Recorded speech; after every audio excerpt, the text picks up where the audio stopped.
Good morning everyone, welcome back to my channel.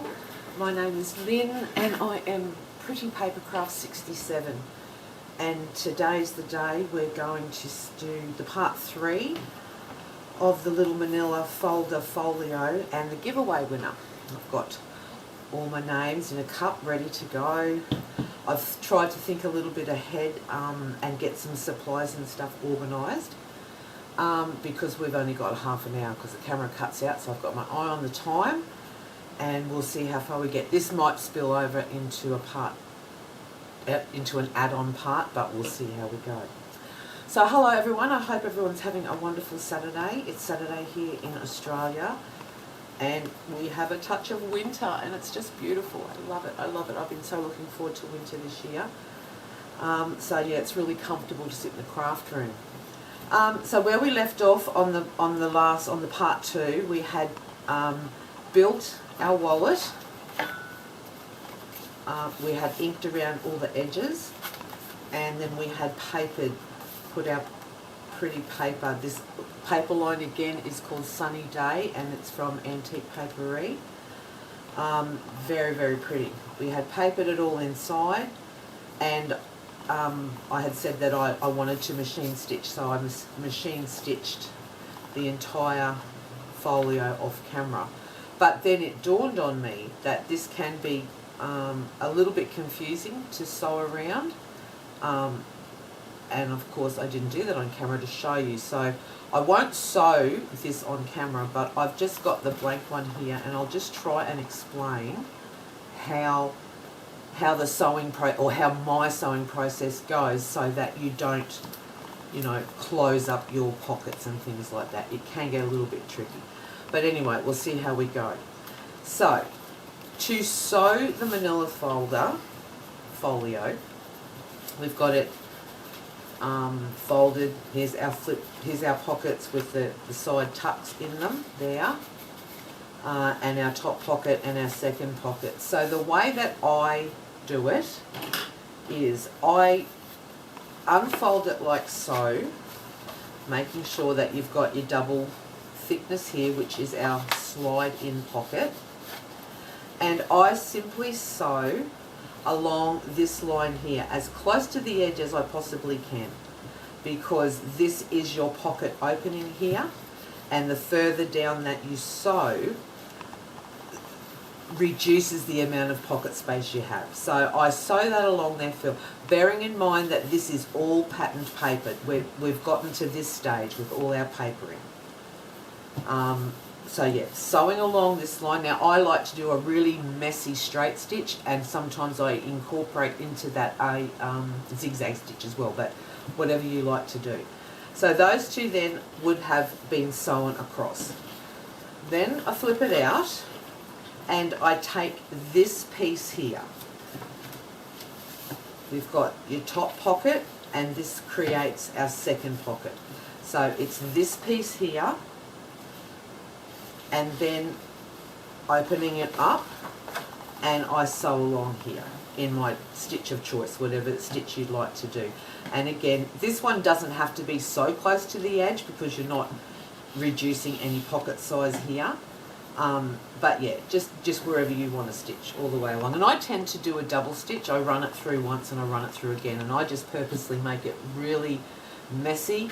And I also like to leave, although I haven't in this one, I haven't left really long strings, but I like to leave that messy cotton mess sitting there. But that's my personal choice. You don't have to do that. So then you've got, so now folding it back up, you've got the two side tuck pockets, they've been sewn across. Then you've got this one here, they've been sewn across. It is then at this stage that let me think. At this stage now, for ease, you can run a very, very thin bead of glue along here just next to the score marks on the spine. Just a really, really tiny bead of glue just to hold it together, because when you're sewing these, they can tend to slip a little bit.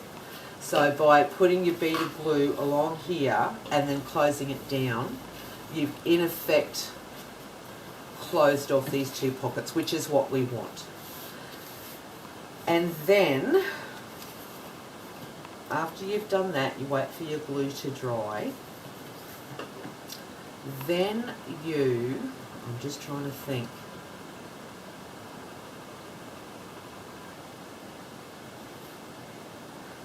Again, for ease of sewing, you could then run a fine bead of glue down the two sides of your side tuck pockets, just to hold it in place, because you're going to sew all around it anyway, and then flip those up. Now it's on the inside here, so it's not affecting your pocket at all. Okay, so all of that would be glued down, and then you can simply oh, actually, I think I've told you wrong there, because you can't sew here because you'll close your pocket, but you do want to sew here. So, okay, go back one step. You put your glue along here and you fold it down onto your folder. Don't fold these, don't glue these pockets down yet. So then what you want to do, this is a sewn edge. It's probably easier to work from the inside, and you basically just feed that through your sewing machine from this point here to this point here, and you're just sewing all the way up. I hope that's in frame. All the way along, all the way along, all the way along, all the way along, and then all the way down this side again to the 4-inch score mark that creates your side tuck pockets. And again, if you're like me, you'll go back and do a second stitch. Then when all that is completed, all of this section here will be sewn. The first pocket will be sewn. When you flip up your side tuck pockets, this will be sewn. And then as a very last, I come along, that after all that, that's when you can then stick your two pockets down. Then as a very last, then I come along and I do a stitch just down the spine, just enough to catch those two fold up pockets all the way along. That creates stitching on your spine at the back. Doing the way we've done it, all of your front is then sewn. And then as the very last sewing, I come along and as close to the edge as I can again, because this section here will interfere with your space inside your pocket, and I just sew very close to the edge all the way along there again. Right, and then it's all secure in place and all stitched. We've got our stitching on our middle pocket. We have, okay, we'll run through this again. The first stitch I did was these ones here. They're your fold out pockets. So I stitched all the way along the two pockets. Then I came in again with the sewing machine and I stitched along this pocket here, and I stitched all along there. Then we folded, no we didn't, then I glued these two together on the folder, which created those pockets there, like so, the big pockets. And then I came in with the sewing machine and sewed, hope that's on camera, and sewed from the 4-inch score line up and all the way around the perimeter to the 4-inch score line again, which created all of this sewing all along here. And I've used a combination of mine of straight stitch and zigzag just to give that real messy grungy look. And then once you've done that, you then adhere these two pockets, glue these two pockets up, just a fine bead of glue just on either side of the spine. Then I came in with the sewing machine and did this just a straight stitch straight down here, close enough to the spine but allowing the stitch to catch these flippy pockets. Then they're stuck down, And then as my very last sewing, I came along the bottom edge here, and I just kept it as close to the edge as possible, and I just stitched all the way along. The pockets here, they don't have stitching on them because you'd stitch your pocket closed. Alright, so I hope that makes sense to everybody. You don't have to machine stitch. They look pretty just as is without the machine stitching, but I just really enjoy sewing, and I just think that's really a nice finish. So today we are going to do some embellishment. Now I'm thinking, because this paper is so pretty, I'm not going to embellish inside. I'm just going to leave it plain, but we'll do a fancy cover. Here's another one that I had completed during the week. So I think I might model similar design on this one. So basically I'm just going to tear paper, and we're going to layer it up, and we're going to do some sewing, and we're just going to see what we come up with at the end. So the things that I've got a little bit of wadding. I thought I might, in between paper layers, I might just lay some of that down just to give it some padding. I've got the lace, obviously, the tie. The tie is in a yellow. This is the same lace, but the back, the lacy part's more of an orange, but it will still match in really well because there's some orange tones in that. I've got a few little metal embellishments just in case the end result needs a bit of metal. This one here I've put a button on, so that's always a choice. You can put some buttons on them, so I've just popped them there. I've got some die cuts. This is a Kaisercraft range. This is called Timeless Tags. I think that one actually might be a Tim Holtz. But yeah, so I just thought we'll go through that and see what we can find for layering. And I've just got some old papers. I've got coffee dyed, tea dyed. That one there has got German text. This is a bit of an old ledger page. So yeah, I'm just going to do some rough tearing, and we're just going to do some layers and see what we come up with.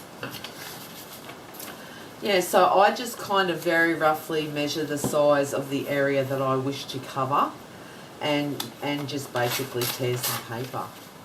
And I might just bring that down just a little bit through there, and I just roughly tear that top so it's all got that really roughness about it. Like so, a bit more on this edge.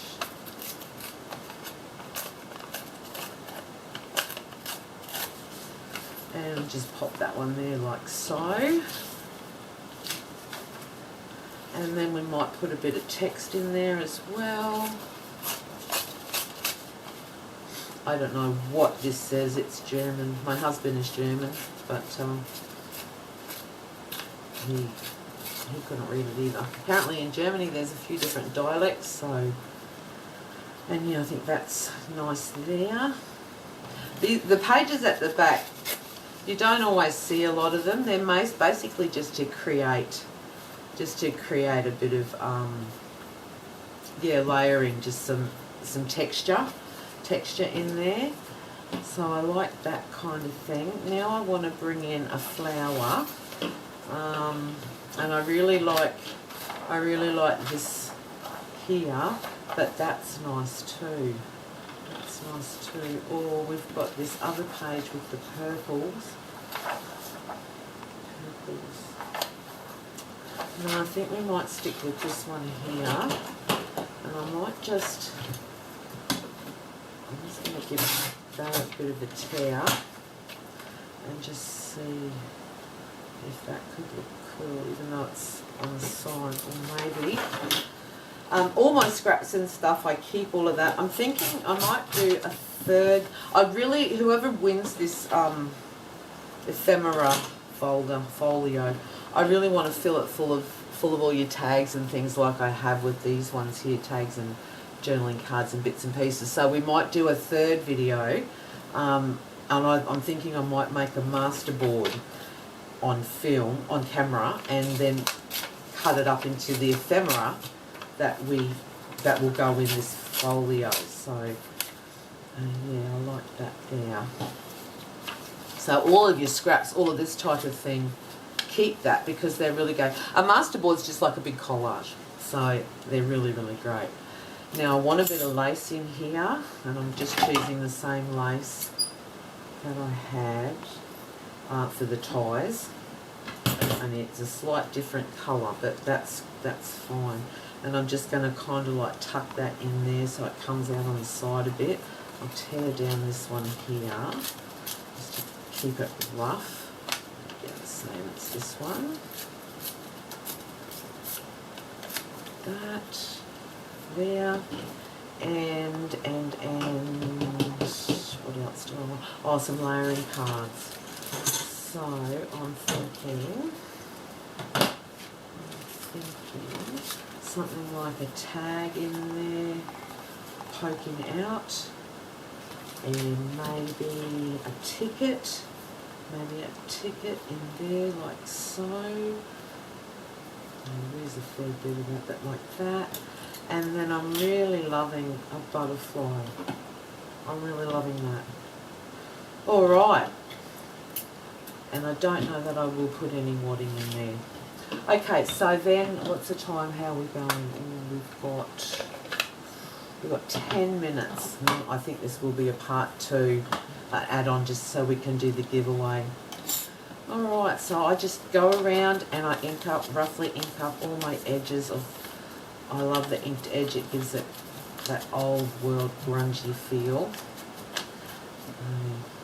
I just ink it all up, and I'm not careful, I just ink it.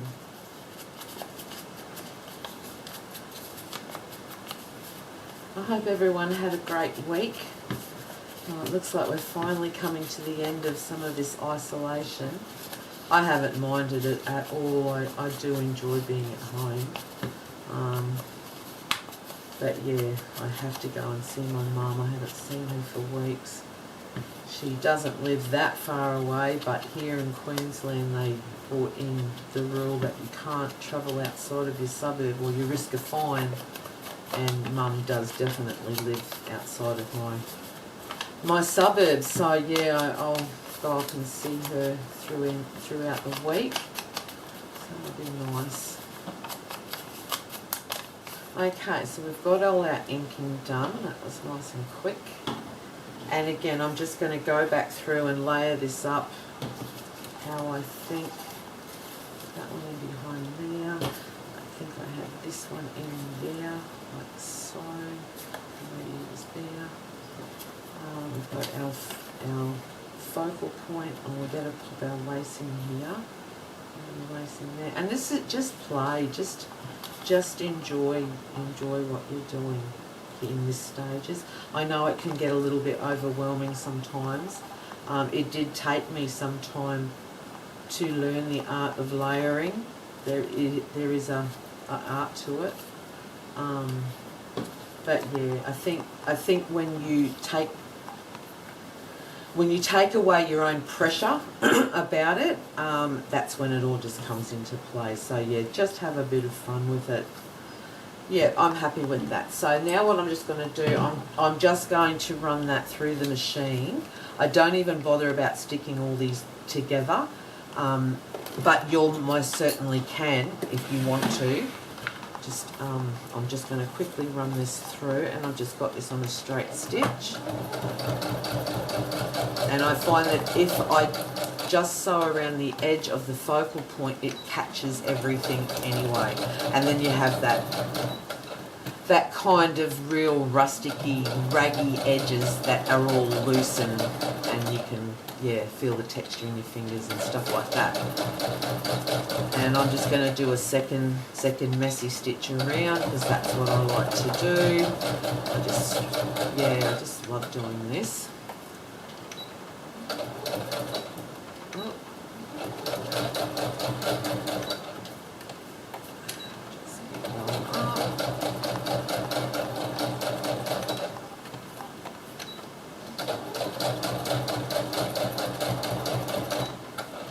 I just back stitch because, yeah, I don't want it coming out. Okay, so that's that. Push the machine back in its place. And I'm just going to leave my my cotton long and hanging. Oh, actually it didn't Oh, our ticket got lost. Anyway, that's okay because I'm going to put the butterfly on. I really like the butterfly. So, yeah, so that's as simple as that is. That's as simple as I make it. And I just really think that's pretty. So I'm just going to put that more towards the spine edge. And I am going to glue that tie underneath this. So that will remain permanent. But I'm going to leave about an inch from this edge of the cover of the tie. I'm not going to glue it down. So maybe an inch, maybe, what's an inch? Oh, maybe an inch and a quarter, inch and a half. Yeah, I'll leave about an inch and a half from the edge of the cover to where my glue begins. So for this I'm going to use the Helmer's Quick Dry Glue because it's a great glue and you want to know that this is going to stick. And then I just run a really, really fine bead of it just along to that area there, about an inch and a half before the edge of the cover. And they're not real tight, but you want to lay it down and give it a little bit of a pull so that it lays nice and flat. So not make it really tight, and of course you just want to make sure that it is center. But your focal, this one here, your focal point's going to go straight over the top, so that will hold it in as well. And then I just run some glue. Oops, I closed it up. And I just run just some glue. It doesn't have to be excessive, just around there, just to, yeah, so it's stuck down. And then I'm just going to pop this closer to the spine, I think. Oh, sorry if my head's in the way, I didn't even think about that. Closer to the spine, but yeah, pop it down just like about so. And that is really good glue and it will dry nice and quickly. Anything that seeps out at this point, if you can grab it now, then yeah, it's good. Yeah, you won't have a drummer with excess glue showing after it's dried. So that's as simple as that is. Now I'm going to just pop that little metal butterfly. Do I want a metal butterfly or do I want a leaf? It's a bit broken. A leaf and a butterfly. No, I like the butterfly. So I'm going to pop that one there. How are we going? Ooh. Okay, I'll pop this butterfly on and I think I will call this one done, and then I'll come back with a second video and we will call, and I'll draw the winner. Okay, just going to pop that one there nicely. Give that a little bit of time to dry, and then that is your cover finished.